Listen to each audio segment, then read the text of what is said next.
Attendees are in listen-only mode. Hello, everyone. My name is Caitlin Bear. I am the Balance of State Programs Coordinator, and I'm going to be helping Miss Mary Dodson to do this webinar. I'm going to be looking at the chat and at the question box, so if you're having any technical issues or if any questions come up, just go ahead and let me know in those two boxes, and I'll try and help you the best I can. I'm going to go ahead and hand it over to Mary then. Are you ready, Mary? All right. Good morning, everyone. Welcome to our webinar. This is the second one that we're holding that is just for Texas Balance of State Continuum of Care grantees. So we appreciate you all attending. I would like to say that today is a big day because your updated community plans are due to us. We have gotten them from several people, but there are some that still we have not received. So if you would please at least send us an email. If you don't have any updates, send us an email indicating that so we've heard one way or another from you. If you do have updates and you haven't submitted them to us yet, please go ahead and email those to Caitlin and me. And so as you heard, Caitlin Bear is our program coordinator. You probably received some emails from her. She will be taking over as our main contact person for SSVF in the Balance of State from a planning perspective. Also in our room here at THN today, we've got some of our HMIS team, Jesus De Leon Cerratos and Victoria Lopez. Hello. Hello. So you all might be able to see in your attendees list who all is participating in the call from the grantees. Got Alex from West Central Texas Regional Foundation, Barbara Irving from Houston Area Career and Recovery Resources, and West Central Texas, sorry, is from Abilene area, Estrella Colon from Salvation Army Houston, Felicia, I'm sorry to say I don't know where you are from, with Felicia Moore on the line. Lisa Lozano, Families in Crisis, Colleen. Lizeth Villarreal, I'm sorry, I also am not sure where you're from. We'll have to unmute you guys and let you tell us. Meg Podolsky from Caritas in Austin. Ramon Gonzalez, Volunteers of America, Texas. And they cover a lot of the counties between Travis and Bear and kind of a swath in the middle of the state. And Terry Adcock, I'm also not sure where you are from. So for those of you that I don't know as well, oh, and Dave Lewis with Star Care in Lubbock just joined us. Hello, Dave. But do you want me to unmute some people? Yeah, how about Felicia? We're going to unmute you, and if you'd let us know which agency you're with and where you're located. I'm with the SSVF program with Veteran Services at Catholic Charities, Fort Worth. Great, right. Welcome. I muted you again, Felicia. Sorry. Let's see. We also have Latia Benjamin who just joined us. Let's see. Latia, I don't think we've met yet either. Would you please tell us what agency you're with and where you're located? Oh, you know, it doesn't look like I can unmute her. Nope, I can't unmute her. Okay. Well, welcome, Latia. We will talk with you. Maybe you can type into the chat box which agency you're with. All right, and then we need to unmute Miss Terry as well. Yes. All right, Terry, I'm going to go ahead and unmute you. Oh, hi. I'm from US Vets in Houston. I'm the team lead. All right, great. Thank you. And Shirley McGee, would you let us know where you're from? Let's see, just a second. I can find you on the list, and I will unmute you. There you are. Go ahead. Ms. McGee? Oh. Okay. Perhaps well, not. Shirley McGee is joining us. Maybe she can type in and let us know where she's from. And the last person I would like to introduce themselves is Lizeth Villarreal.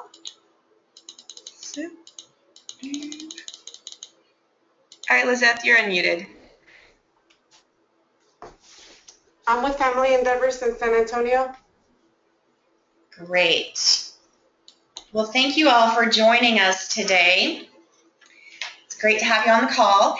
We wanted to spend our time today talking a little bit more about some strategic planning efforts, going a little bit beyond the community plans that you all have written and looking at activities more from a COC level. So specifically today, we wanted to talk a little bit more about functional zero, what that means, and how you guys as projects might already be defining functional zero, and then how we might define it as a COC. So first we wanted to start with Caitlin giving a rundown on different elements of functional zero and kind of some context to get our conversation started. So if you're ready, we'll jump into that. Great. All right, so I wanted to show you guys something I put together about functional zero. What I'm going to do is I'm going to show you this handout that I'm reading off of, and then I believe I'm going to give screen control to Mary, and she's going to take you through some websites while I'm speaking. So I wanted to make sure you guys saw. It's coming up. Cool. All right, let's see if I can open this on my screen too, so that way I can scroll down. I've got so many things open. It is pausing screen sharing. What does that mean? Move this window away from a shared application. Okay. My computer's wigging out here. Sorry guys, bear with me here. I'm trying to figure out what's going on. Did I fix it? I think I fixed it. All right. Let's see. Is it coming up? Nope. Maybe not. Aha! I'm a little technology challenged, so I appreciate you guys kind of hanging in there with me. All right. So functional zero for our balance of state continuum of care. The VA would like every community or continuum of care to define what functional zero means for them. And so to kind of kick us off in thinking about what we want functional zero to mean for our community, I wanted to just show you guys a couple of the goals that the VA has envisioned, and then go over some components of what functional zero should include, off of USICH's website, and also some other conversations we've had with HUD. And then we wanted to give you guys a few examples so you can see what some other communities have done, so that way as we're going forward thinking about what our functional zero is going to look like, we have some ideas about what other communities are doing. So Mary, do you want me to hand it over to you to show those websites? And I'll still be speaking while Mary is showing these websites. Let's see. I'll go over to Mary.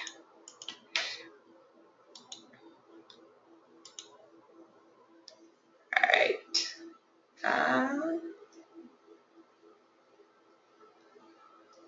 Did that work? Mm-hmm. All right, you guys can see it? Great. Perfect. Okay. So the first thing I wanted to talk about was about the VA's goals for ending veteran homelessness, and their goal is to achieve and sustain functional zero that assures homelessness is rare, brief, and non-recurring, and that no veteran is forced to live on the street.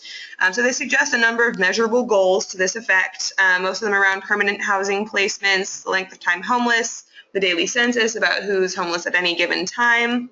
And they also want to make sure that every veteran is engaged and that they have at least a housing plan set up, even if they're not yet in permanent housing, and that they're connected to the VA. So the website that Mary has up right now is the USICH, or the United States Interagency Council on Homelessness. The elements that they would like to include, or they would like to see communities include in their definitions of functional zero. So you can scroll down, Mary. Perfect. All right, so one of the first elements, I'm going to kind of make them concise so we don't have to read this whole webpage, is to identify all veterans, both those that meet the definition of chronic homelessness and those that don't. We normally do this by creating a by name list, or that's what we most commonly see, and that's what the VA is also pushing for, is to have a by name list of veterans, so that way we know every single veteran that's homeless and unsheltered in our community. Their second component of functional zero that they'd like to see is that there are no longer any veterans experiencing unsheltered homelessness in the community. The third bullet point says that the community has resources, a plan, and a timeline for providing permanent housing opportunities to all veterans using a housing first principle. So this is having a really solid plan on how we're going to be getting veterans into those permanent housing placements. So that's something that we'll need to include in our functional zero as well. That fourth one is several tiers. But it sort of boils down to that our community has plans and resources for ongoing outreach and engagement strategies, that we're continuously identifying veterans. I know there's like a group 1 and a group 2. So the group 1, you do your count, you put everyone on a list. But after that, there may have been people that are missed, those who are at risk of homelessness, and those who have fallen into homelessness after that initial count was done. And so we want to make sure we have ongoing outreach efforts to continue to build on that list and make sure we're really getting a comprehensive look at everyone who is experiencing homeless and is a veteran in our communities. And let's see, they also will have quick access to permanent housing. Forgot that element of number 4. So we need to make sure that we're also working on building our housing stock, partnering with landlords, leveraging all that really awesome federal funding that we get. So then the fifth element is to ensure the housing stability of formerly homeless veterans. So whether this takes the form of ongoing case management or having a really strong safety net, so that way if someone does become at risk of homelessness again, that they have the means to keep themselves in housing on their own. So those are sort of the elements that USICH would like to see incorporated in our functional zero. Yes, and as you'll see at the top, let me scroll over to one of the handouts that the USICH has that lists these in a slightly different way. All of these criteria are part of a larger effort that the USICH is involved in called the Mayor's Challenge to End Veteran Homelessness. I don't know if any of your communities are already part of the Mayor's Challenge, but if you're not, the USICH is a partner, and you can find out more about it online. There's their logo there at the bottom of the page. And so this is a handout, again, what Caitlin just went through, but it's a nice little 2-pager, and you'll see at the top it says criteria for achieving the goal of ending veteran homelessness. So not exactly a definition of functional zero, but some criteria by which we can see, okay, what kind of goals would there be to achieve to make sure we're getting to zero? And then they have a companion document that looks very similar, but you'll see at the top it's questions to assess whether your community has achieved the goal of ending veteran homelessness. So some specific questions you can ask yourself within your small community, and then we as a COC to say, hey, have we really ended veteran homelessness in a way that would meet that criteria of functional zero, which the SSVF project, the Mayor's Challenge, the USICH all have as the goal. HUD, of course. So we wanted to point out those specific documents with the USICH and the Mayor's Challenge that you can also tap into in addition to your SSVF resources. All right, great. So I guess to keep going on that same vein, I wanted to share with you guys some of the examples of functional zero that we have that are already existing in different communities. So the first one I wanted to focus on was Community Solutions and their Zero 2016 initiative. Something that we've noticed is that they have a pretty big focus on metrics and definitions within their definition of functional zero. So I was going to go ahead and read it to you guys. It says, at any point in time, the number of veterans experiencing sheltered and unsheltered homelessness in a community will be no greater than the average monthly housing placement rate for veterans experiencing homelessness in that community. So the way that they are going about measuring that or defining that is that they have, for every sort of key phrase in here, they've gone and defined it as far as what average monthly housing placement rate is. They did go in and define that. And what else did they define?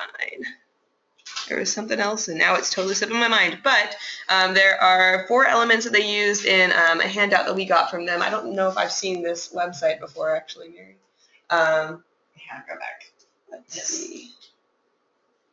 Zero 2016. Oh, yes, that is one I have seen before. But they also had some of their methodology included, and that's using the PIT count to determine that no veteran is left unsheltered by 2016.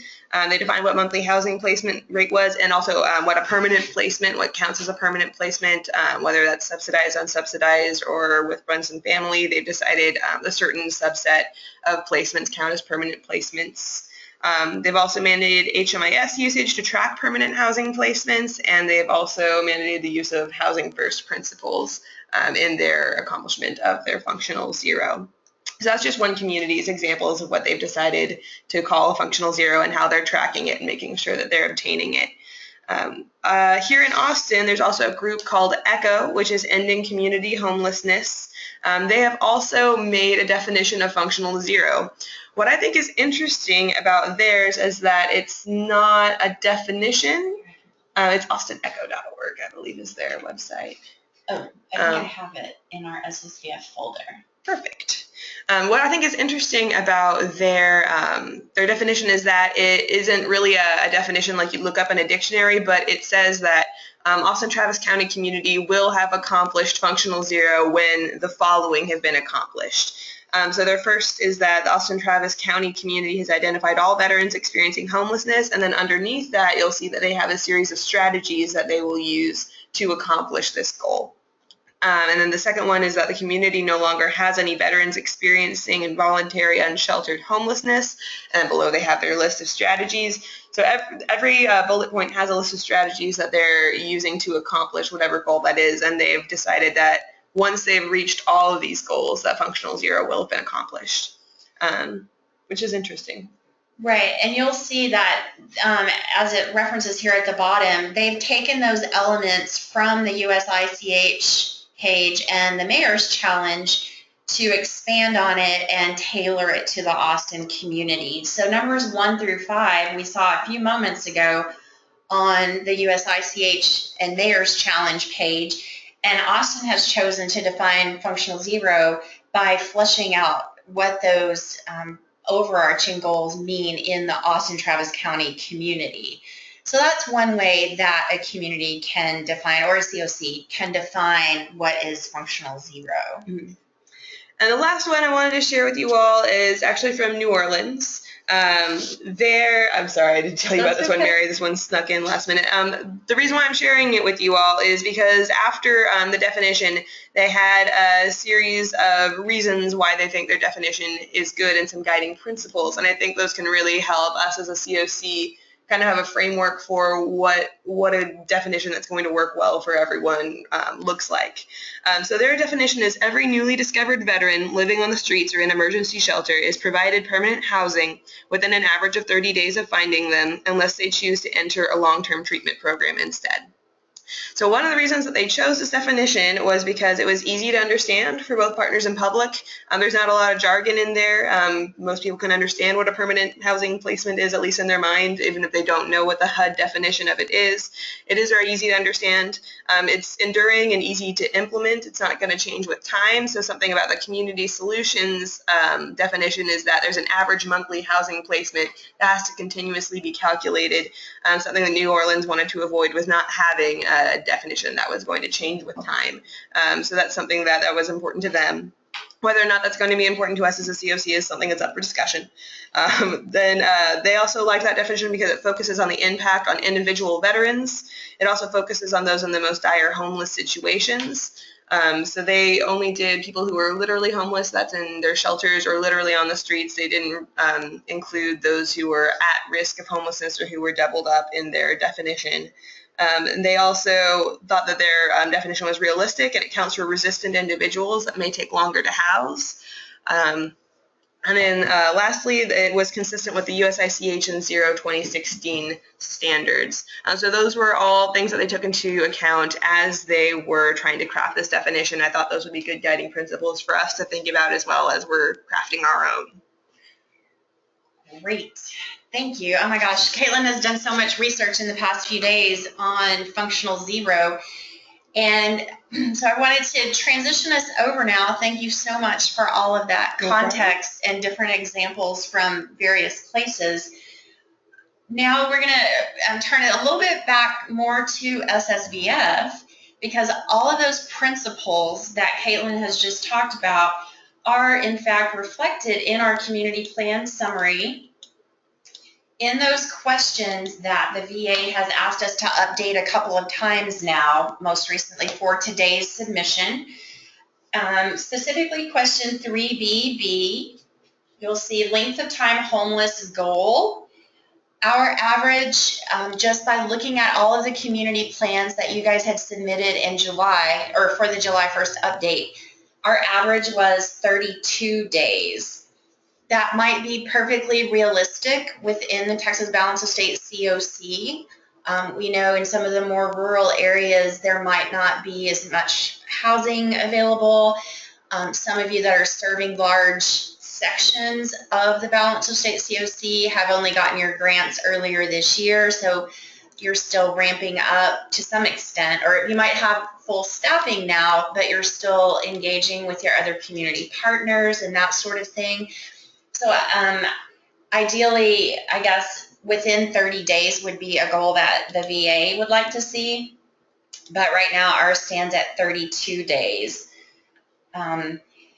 Then the other questions that we've also updated are in fact ones that, again, align with the principles of achieving functional zero. So for example, question A, has your community identified every veteran who is homeless right now by name?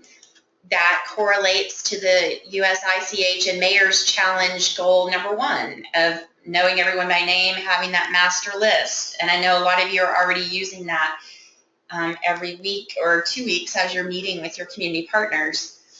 Letter B, does every veteran who is homeless now have a housing plan and access to safe and low barrier as needed shelter or permanent housing? That's just another way of saying the goal that we talked about a moment ago, that there's no unintentional, unsheltered veteran. Letter C, is every veteran who becomes homeless rapidly engaged and offered shelter and or housing that meets their needs? Letter D, are sufficient SSVF resources allocated to ensure there are no rapid rehousing gaps or turnaways? And then are you using SSVF to rapidly rehouse veterans who are waiting on VASH or other permanent supportive housing assistance if the VASH or permanent supportive housing is not available immediately? So you'll see those last two, overall, across our projects in the BOS, the average answer was yes. And so that one's a little bit more within the control of you as an SSVF grantee within your project. The other three, A, B, and C, are a little bit more contingent upon how your community is coming together in the area that you serve. So we're doing great on the last two. I think what the VA is hoping to see is some more answers to A, B, and C that are yes instead of under development, or I think in a few cases we had some no's. So that's how all of these are playing together. And what we would like to do now, I think, is transition over to hearing from some of you about what your specific project's definitions of functional zero are, if you have one already. Or if you don't have one yet, let us know where you are in developing one. So who would you like to speak first, Mary? Do you want me to just unmute everybody? Sure. And how about, let's try that. We're going to unmute everyone and someone jump in, and someone who feels brave, jump in and be the first to talk with us about what's going on with your communities or your project's definition of functional zero. Let's see. I'm working on unmuting everybody, but some of them are cooperating and some of them are not. I have to mute all of them.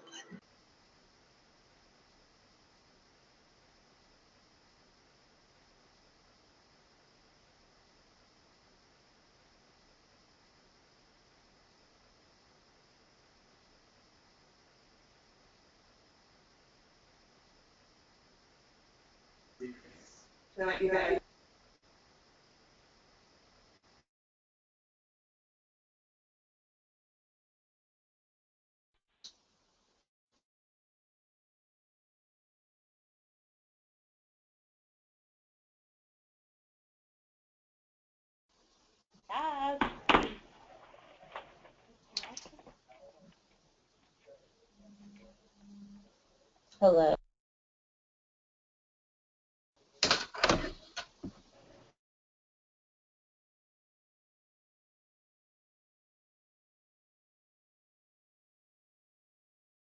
I can kind of hear, but I'm not. I don't know. It's kind of staticky.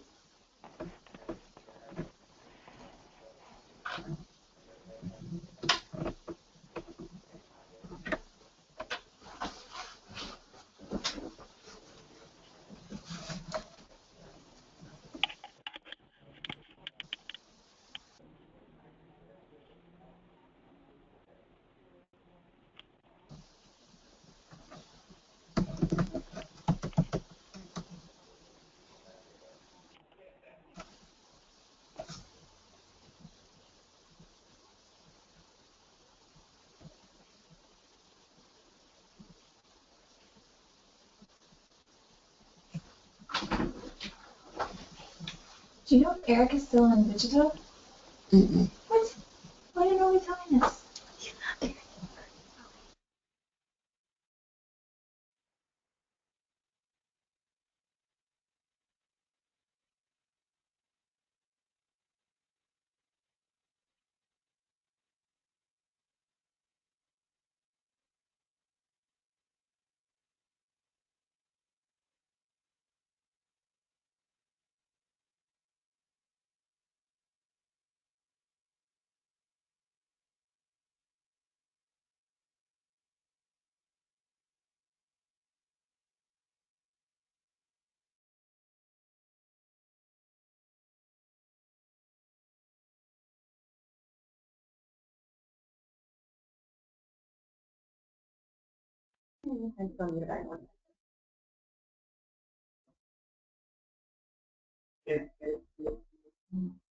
Yeah, can anyone hear us? All right, I believe everyone can hear me now. Jesus, can you turn your speakers off? There you go. Yeah, if you turn your speakers off, that'll be better. All right. So I'm assuming everyone can hear me now. Apologize for the confusion. I'm a little bit new at running webinars, so I appreciate everyone's patience here. Felicia says she can hear now. That's a good sign. I'm glad. So Shirley McGee has posted in a question. She says, this is Shirley from Goodwill. She's present online, still muted. She wanted you to know that she can hear. All right. And so can Estrella and Felicia. Perfect. All right. So it looks like we're back on track. So I believe what Mary wanted to do is just call in specific people. I'm not going to try and unmute everyone again. That kind of was a debacle. So Mary, why don't you tell me who you want to unmute, and I will do so. How about let's try Shirley from Goodwill in Houston and Australia. Muted.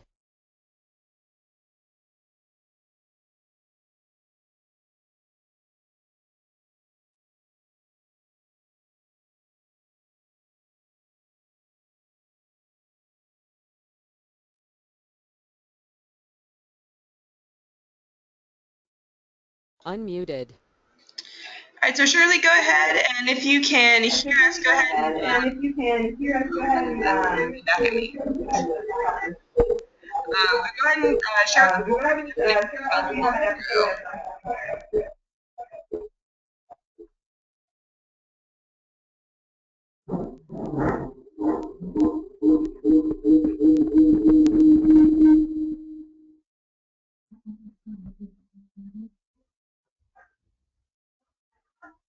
Alright.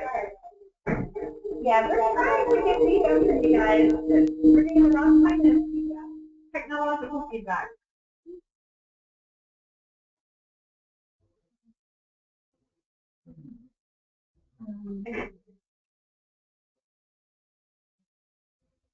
So,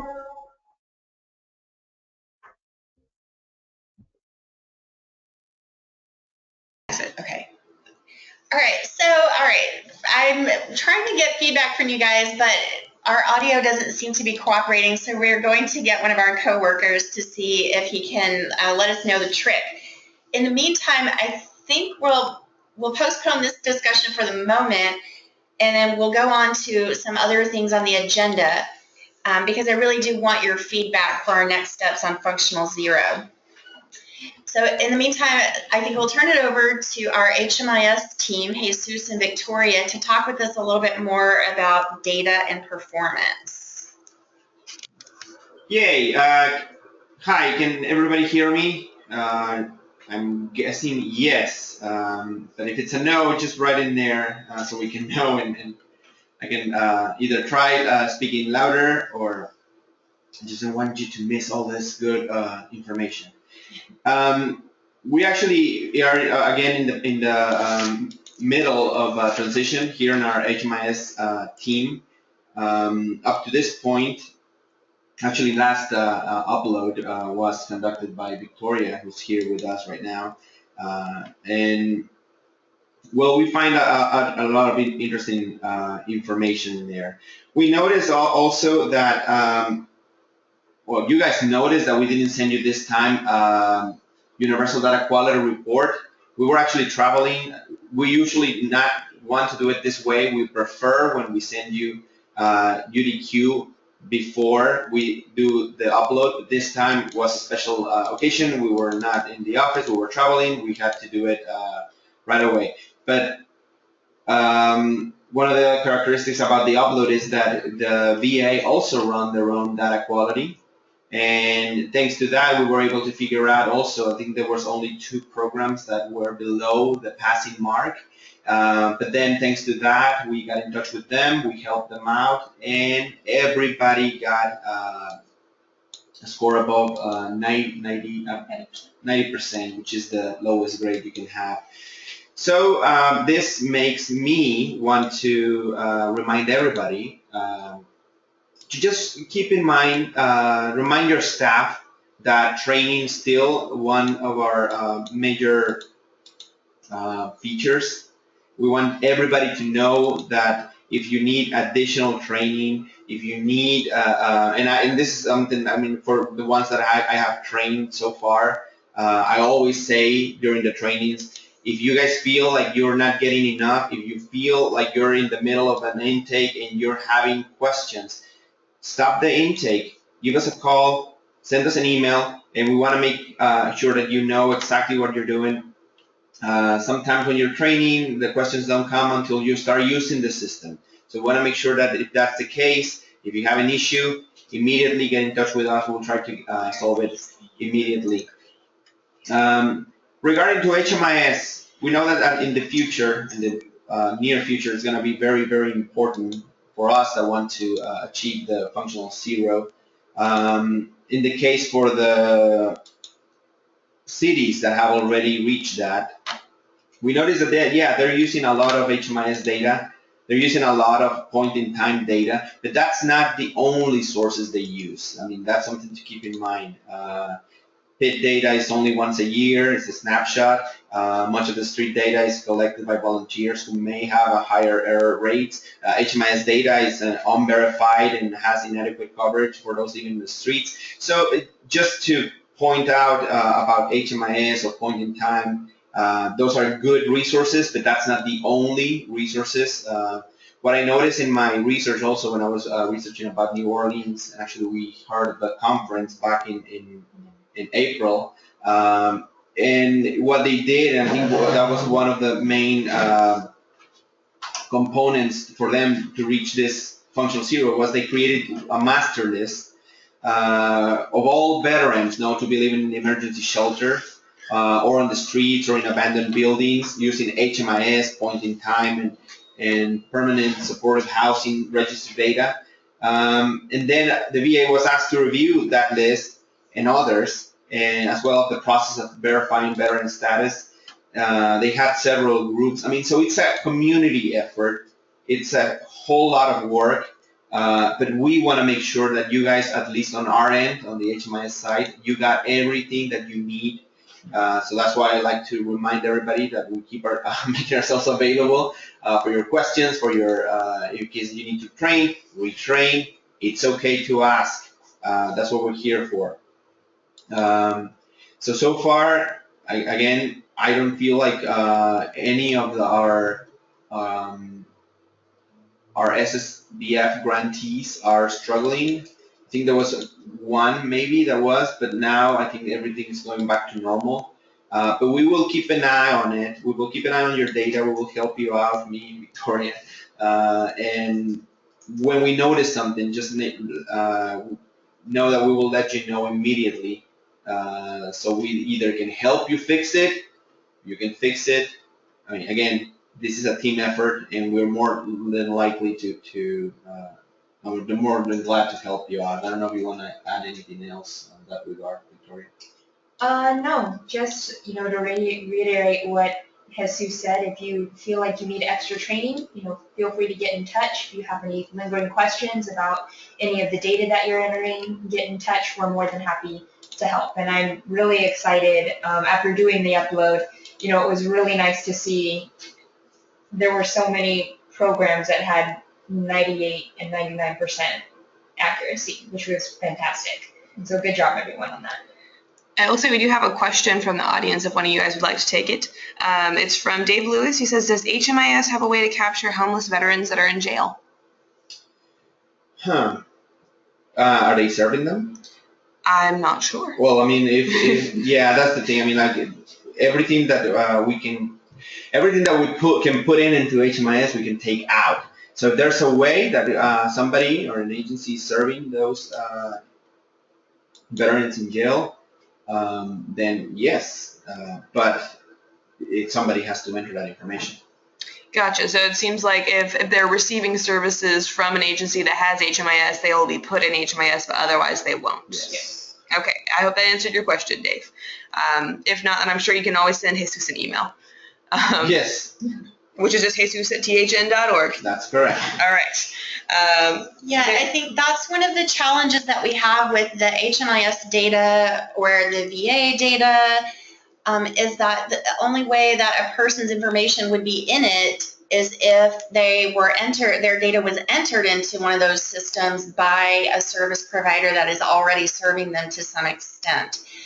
So, for example, if there's not someone already serving somebody in a jail or prison system, and that jail or prison is not currently using HMIS, then no, that client's data would not be in HMIS.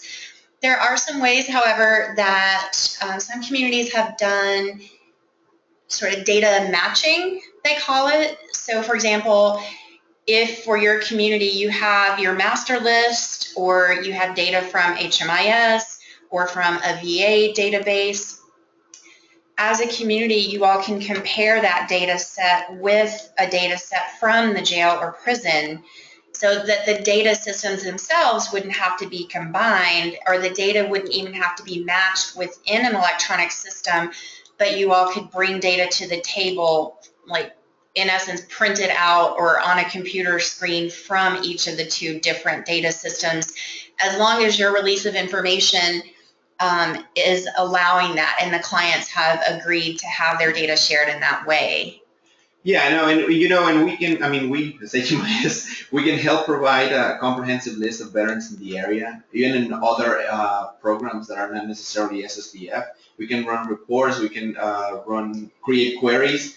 Although in some cases, just know that, again, this goes back to training. I mean, we might need some clarification, because in the past we have found that sometimes there's contrasting information in assessments from one assessment to the other. One case manager may answer, yes, this is a veteran, and another one says no. So we know that there's somebody there's this line, so we need to find out, I mean, it's which is the case. So in circumstances like that, we will have to reach out to the agencies and we'll, yes, obtain clarification. Is this actually should be a yes or a no? All right, and one other piece on data, you all know we've been uploading your HMIS data into the VA repository, and they've been sending back performance reports, and I showed some of you guys these when we were at the Atlanta meeting. We do have a new performance monitor, Ben Murguia, and he and our HMIS team and Caitlin and I are going to be looking at those a little bit more closely. So in the coming months, so if you guys have some questions about those, or if we end up having questions about those, we may be contacting you to talk about them. But otherwise, we hope you all are on track. I know every month you're giving your information on performance to, well, everyone on the call with Tamara's call. So it sounds like y'all are doing great work. And I know it's not the easiest, especially in those communities where you're having kind of to start from square one. And I just wanted to give kudos to everybody that is working on this grant. This is one of my favorite grants. And one of the things that I really like about it is that we see immediate results because the VA requests that monthly upload. So every month we're seeing data that is affecting or is changing, making changes in the big picture of homelessness. So yes, that Mary's referring to the repository monthly report that is sent every month after the repository closes. But yes, just going back into the repository and how it is very important for all of the programs to have all their data updated by the beginning of the month or by the end of the previous month.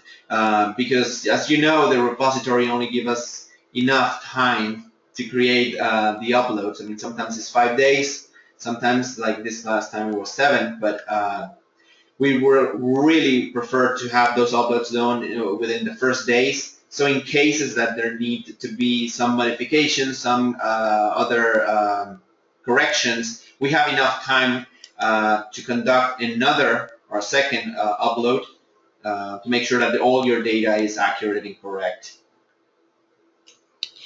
All right, and then kind of tagging off of what Jesus said on the data side of things is we recently got a request for data from HUD about a certain number of data elements that we think that will be collected more as time goes on and things that HUD seems to be focusing on that we wanted to make sure that we shared with you guys. Some of those things are length of stay, so how long is someone staying in a shelter before they're placed or exited. Veterans or other homeless that return to homelessness from permanent housing. Veterans entering the homeless services system, where are they entering from? So are they entering from the street? Are they entering from permanent housing? Are they entering from a transitional housing facility? Where are your homeless veterans entering your system from?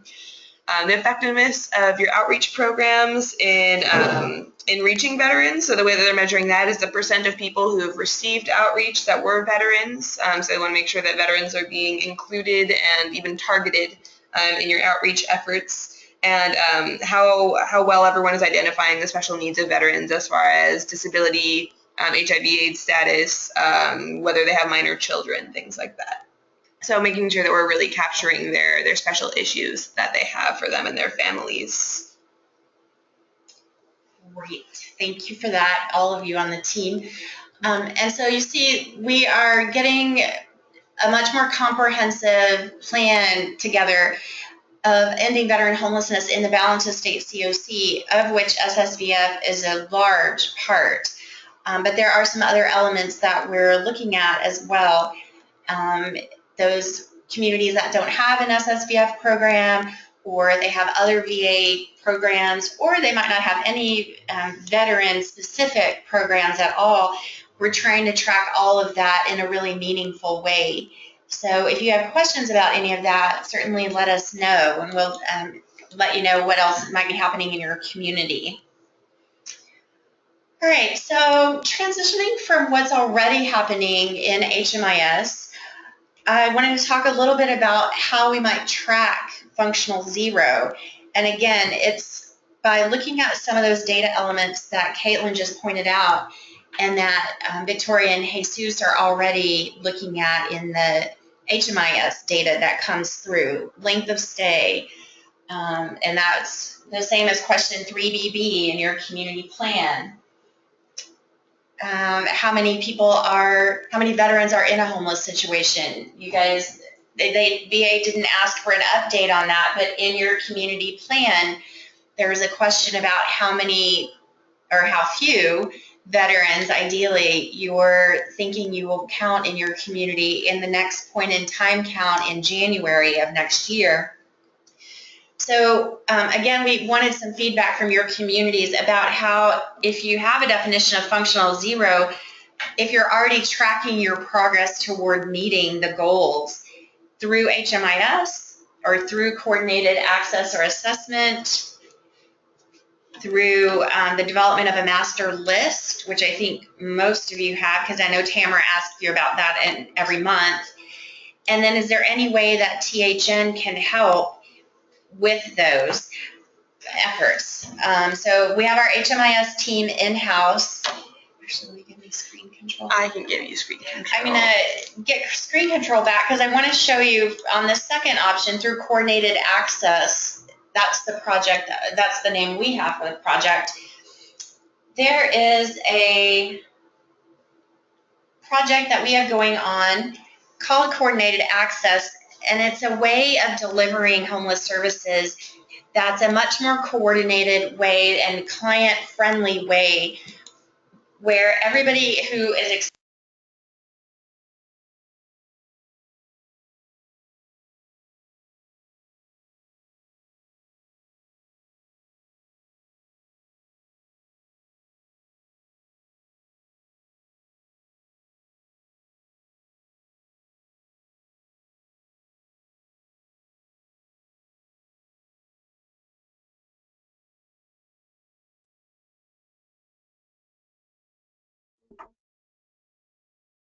Okay, so we were talking about, I'm sorry for that, I think I got it muted, I'm sorry. We were talking a little bit about tracking progress within toward functional zero through the coordinated access system, which is a way of delivering homeless services that have required COCs to do. And that means basically that we are helping people go through the homeless service system in a much more streamlined way. So no longer will people kind of have to find their way from agency to agency, hoping that they qualify for one of the agency's services. There's a community sort of hub of where anybody experiencing homelessness will enter and say, I need help getting back into housing, and they will receive the same assessment at any of those entry points. And it doesn't matter which agency the entry point is, because the assessment is for the entire community. So the person will get the same questions asked and be referred to the resource staff will best help them end their homelessness.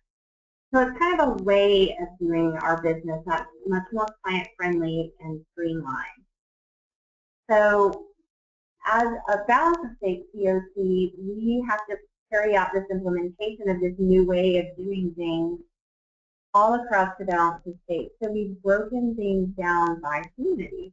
So far we've gone to 7 communities and implemented coordinated access. And you'll see they're listed here: Brownsville, Corpus Christi, Benton, Harlingen, Lubbock, Texarkana, and Tyler. So those 7 communities are where we're already operating coordinated access. And on here, I've listed the name of the coordinated access contact person for the community, and those are in the yellow rows, and the SSVF contact in the green rows. I may not have all of this exactly correct, but especially with the family endeavors, so if you guys are in several different areas, you have different contact people. So I might need to have that one updated. But what we are doing as a POC is prioritizing veterans within coordinated access. So for example, if someone comes into one of our communities, say Benton, and there are, say, 10 people who are in a homeless situation who get assessed on a specific day, if any of them is a veteran, they will automatically be given top priority for the kind of housing intervention that coordinated access determines will best meet their needs. So they would be prioritized ahead of anyone who is not a veteran. So that's one way that we as a POC are, again, trying to help reach functional zero by the end of the year, or certainly by the end of the 2015 point in time count. So I wanted to make sure all of you who have SSVF projects are aware that these implementations are already going on in the balance of state POC.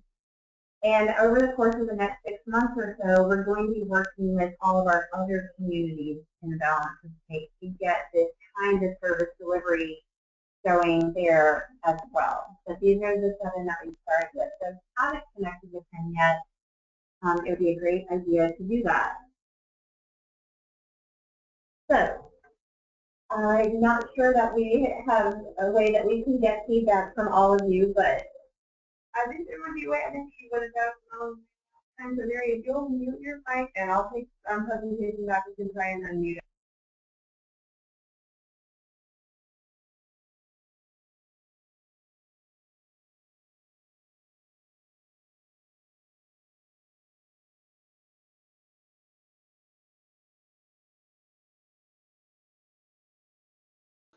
All right, everyone, so we should be able to hear me now. And we're going to try again to get some feedback from you all, but I am going to unmute you all one by one this time as opposed to doing everybody at the same time, which kind of caused a little bit of background noise. So Mary, if you can tell me someone you'd like to hear from, I guess we'll try one more time. Okay, let's start from the top and see if Alex, if you have any input for us on whether your project or your community has a definition of functional zero, and if so, how you're tracking progress toward meeting that definition.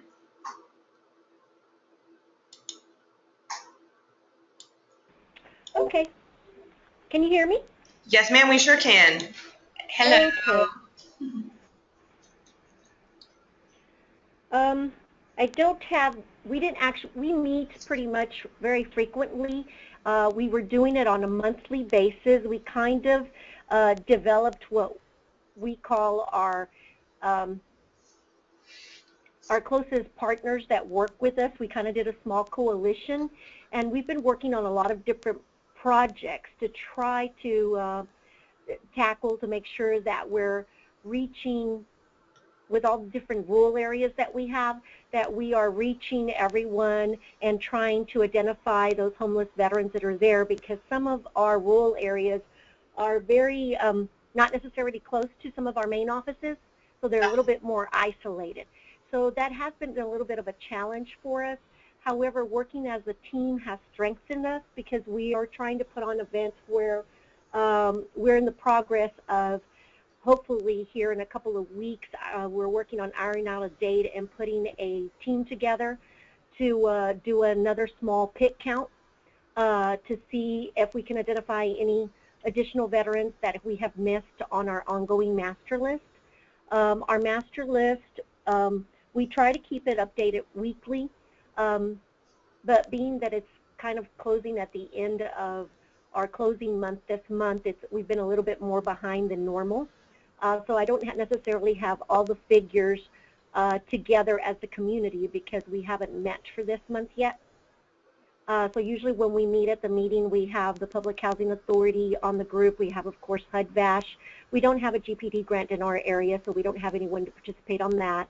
Of course, SSVF, and then we have Salvation Army that participates on occasion with us as well. And what we do in some of our transitional houses in our local areas.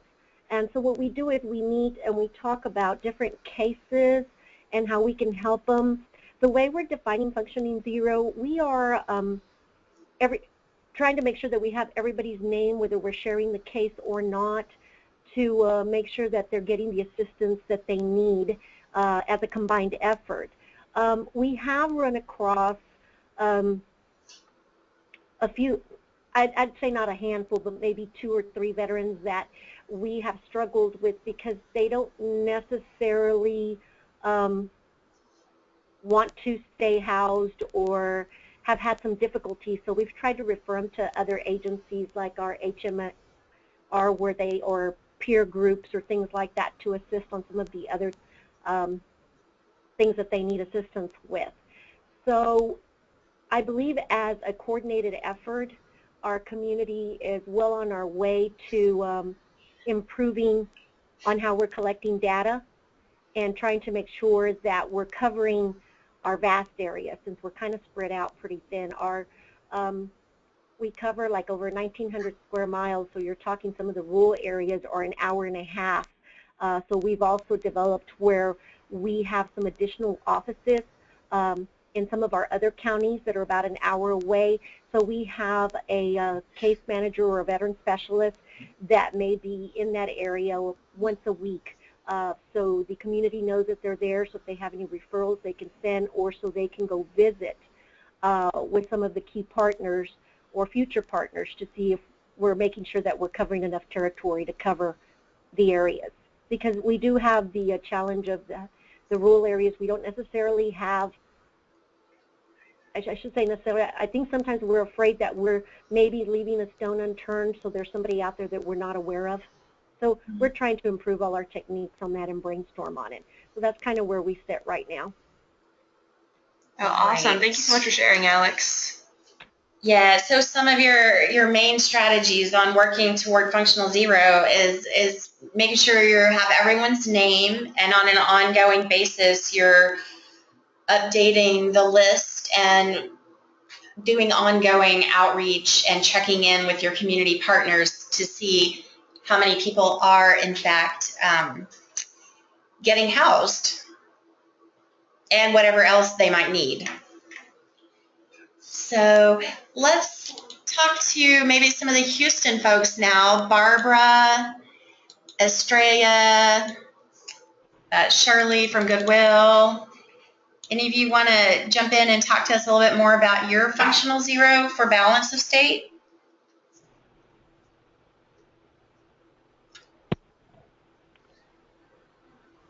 Hi, Mary. This is Estrella.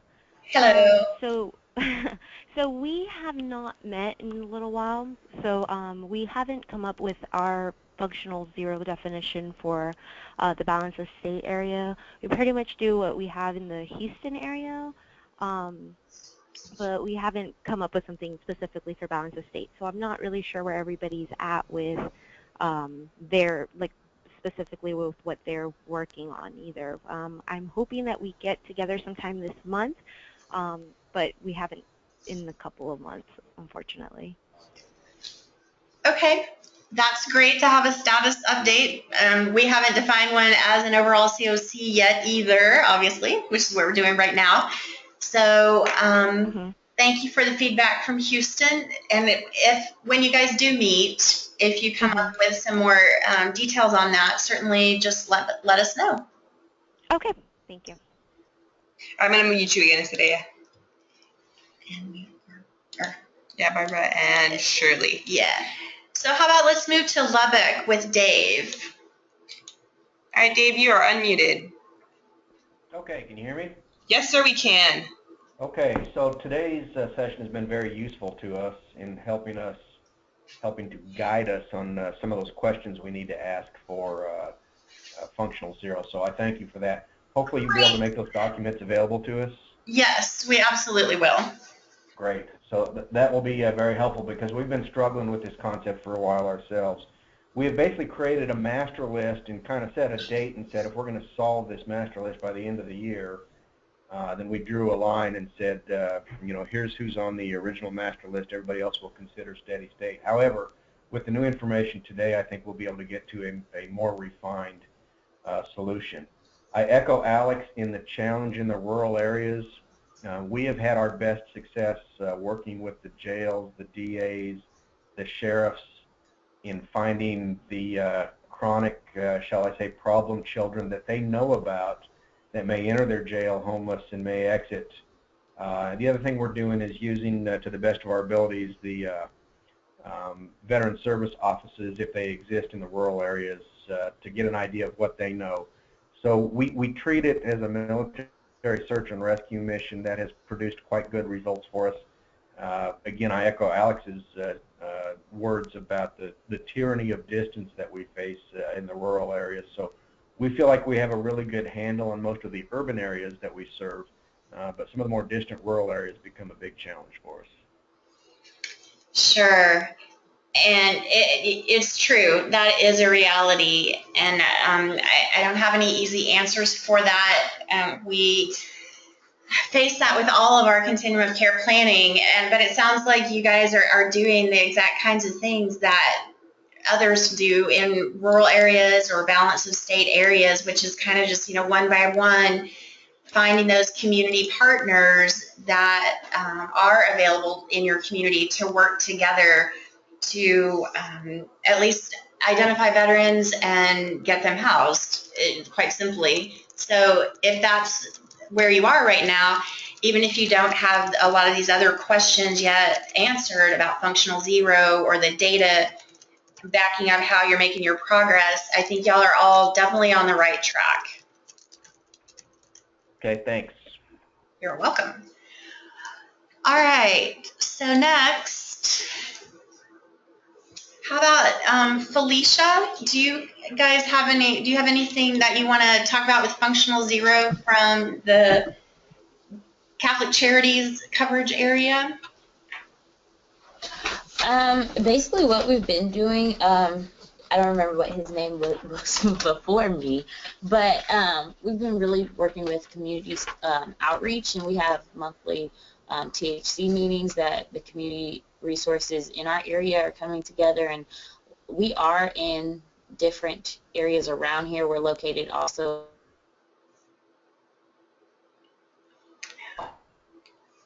Oh, Felicia, I think we lost you there. Can you try and say something? That community sense, and Oh, you cut out there for a second, but you're back now. Oh, I'm sorry. No, we have the SSVF program. We have our program within, it's located in the Fort Worth area, but we also have it in Denton and Wichita Falls as well. And so we're just really using the community resources that we have around us and working with the homeless shelters that are frequently seeing our homeless veterans. And we also have street outreach through our Catholic Charities program that kind of helps us locate those veterans that we aren't able to find during the day when they go out after hours. All right, and have you guys specifically talked about what functional zero means within your project or within the Denton community? Or not quite yet? We haven't really, not yet, only because we are working on that. So we're going to try to make sure that it's kind of tailored to everyone. It's tailored to Denton, Wichita Falls, and Fort Worth all at the same time. But we are having, Denton and Wichita Falls are out there, and there's not as many resources as there is in Fort Worth. So we're working on that. Great. And I know you are one of those projects for SSVF that's split among a number of COCs. So your planning is a little bit more complex. All right. Absolutely. Well, thank you for that. Yeah, understatement, right? So how about let's move to families in crisis with Lisa.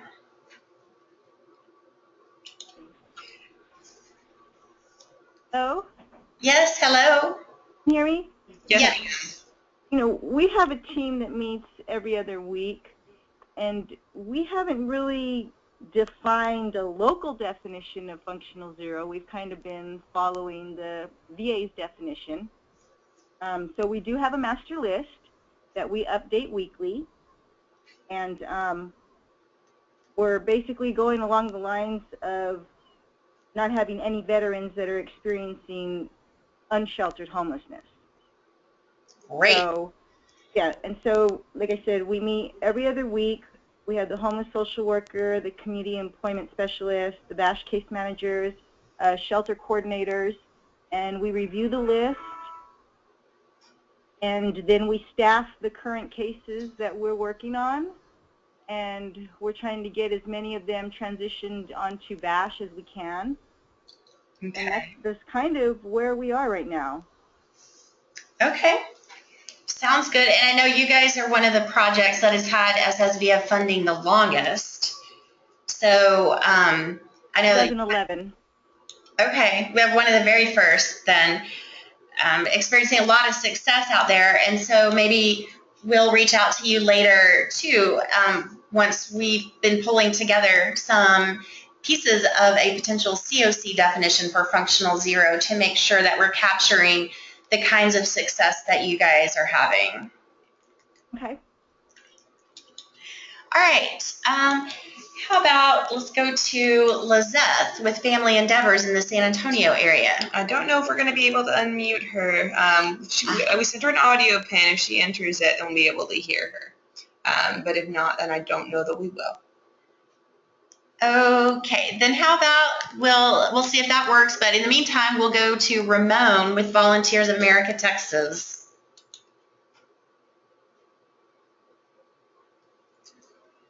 And Ramon, it does look like you are self-muted, so if you hit that microphone that's up on that bar at the top by that big navigation pane, there you go.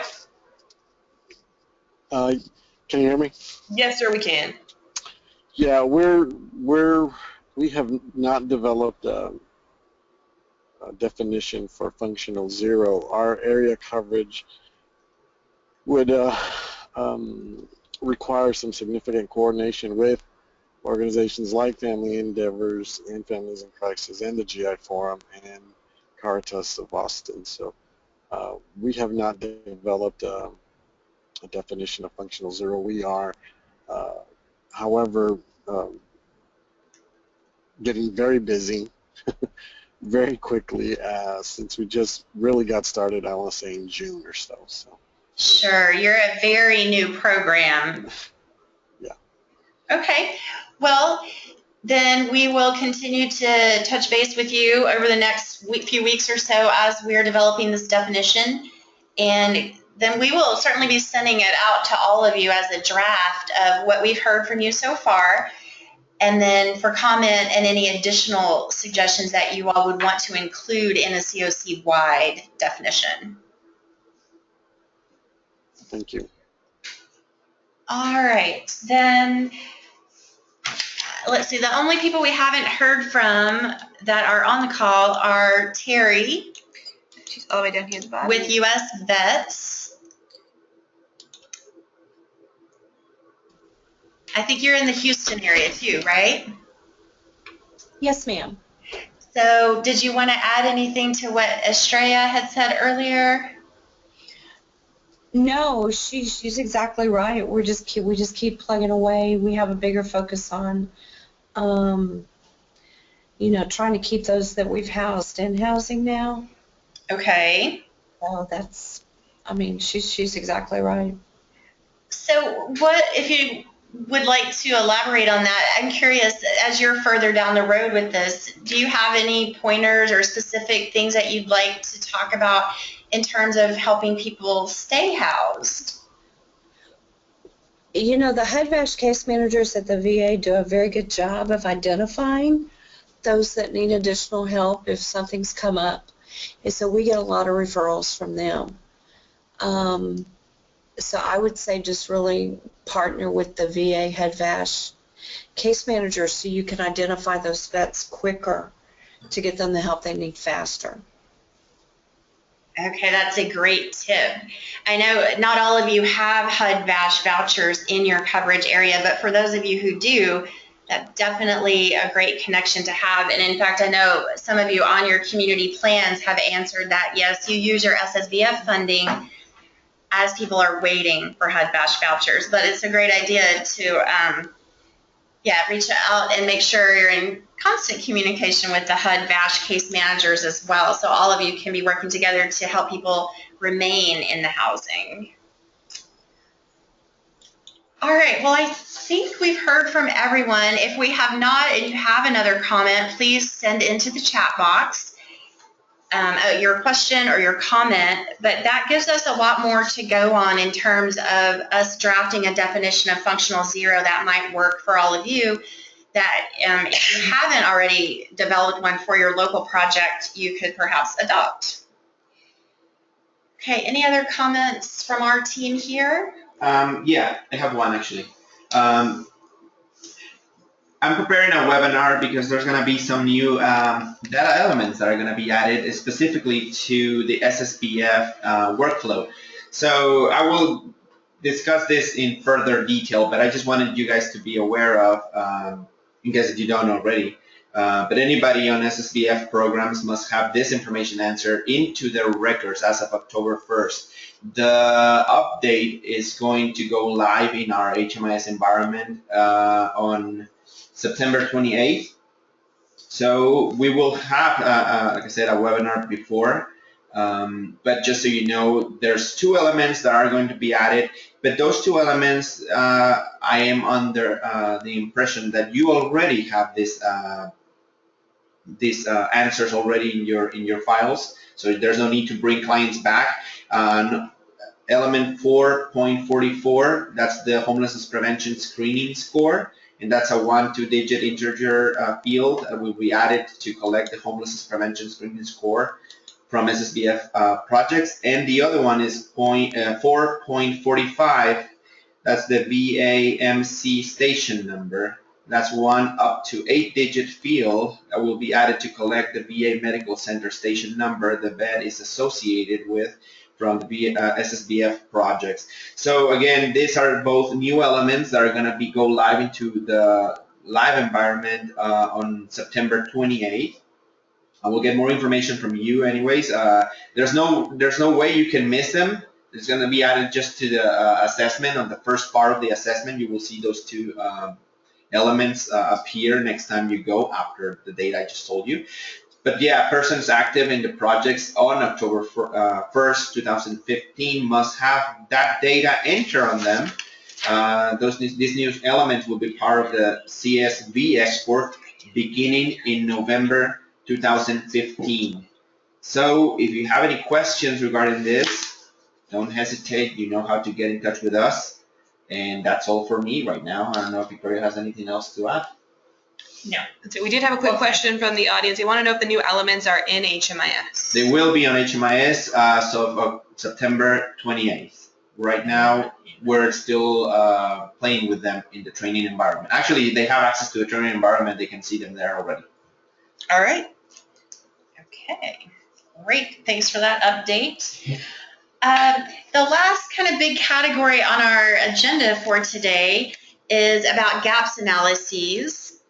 You'll see the 2 subheadings are assessing gaps or potential excess placements by grantee or community rather than across the BOS as a whole. I had worked with many of you before the July 1st updates to the community plans to tailor a gaps analysis to your local project. So instead of using, if you know the VA gaps analysis tool, instead of using the point in time count from 2015 for the entire balance of state, you can input the number that is the point in time count for only your coverage area. And then the tool, although it has built-in assumptions and calculations, it will be able to give you a more realistic idea of what a gap or potential excess housing placement in your coverage area would be. So for example, I was working through this with someone yesterday. Instead of 620 veterans in that point in time count, which is for the entire balance of state COC, we put 42 because they're in a 12 county coverage area, and we average about 3 veterans per county. If we just take a really rough, this is how many veterans we saw in 2015 across all our counties that counted, divided by 216, it averaged out about 3 veterans. So as a very rough estimate, the project was covering 12 counties, and 3 veterans per county, ended up with 42 veterans. That's not right. But somehow we ended up with 42 veterans.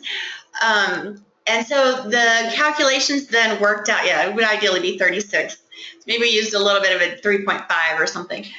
That showed, worked it through the gaps analysis, projecting, okay, with that point in time count number, that then using the multiplier within the gaps analysis tool led us to an overall number of people homeless for the entire year within that project coverage area. And then the tool broke it down into what percentage of those and then what number would need rapid rehousing. So that's the need. in your project. The second section would be your assets, and that's how many veterans you're going to be able to house with your SSVF project. So the need minus the assets gives you your gap or your potential excess placement. And so if you have a gap, then you can take that information to your community partners and say, hey, within our SSVF project, we're going to meet this many people's housing needs and this much or this percentage of their overall need. Then we have this gap. So as a community, we need to figure out how we're going to meet the gap. And so hopefully you're using your gaps analysis tools in that way. If I have not already worked with you on a by project gaps analysis calculation, I certainly am willing to do that. And I'm going to go back into our records and see if I have already done that and you don't have it, I'll resend it to you. Also, within that gaps analysis, if your actual performance has changed, then that might increase your assets numbers. Or if your projections for the upcoming quarters have changed, that could also change your assets, which would then change your gap or potential excess placement. So know that you can use that tool on an ongoing basis to adjust your performance projections. And again, it's a little bit tricky to explain it just on a webinar, but if you want some one-on-one question and answer time with us, let us know and we'll definitely make that happen. So, and once we do that on our end, what we are going to do as well is look at what the gaps are by project. Overall, across the COC, in our gaps analysis for the entire COC, we have a projected excess permanent housing placement. I'm not sure that is truly reflective of every individual project. So that's what we're going to try to help with on a COC level, because we certainly don't want to have some communities that are going to have a large gap, particularly if there's a neighboring SSVF grantee that could potentially have some excess placements, and those two could balance each other out and make sure we're having as much coverage of housing assistance for our veterans across the COC as possible. So that was that bullet point in the agenda. Does anyone have any specific questions about the gaps analysis and how you can use that? And you can type your questions into the chat box, or if your question is kind of long, just say unmute me in the chat box and I will unmute you and let you ask your question. And we'll just wait here for a minute or two to make sure everyone has a chance.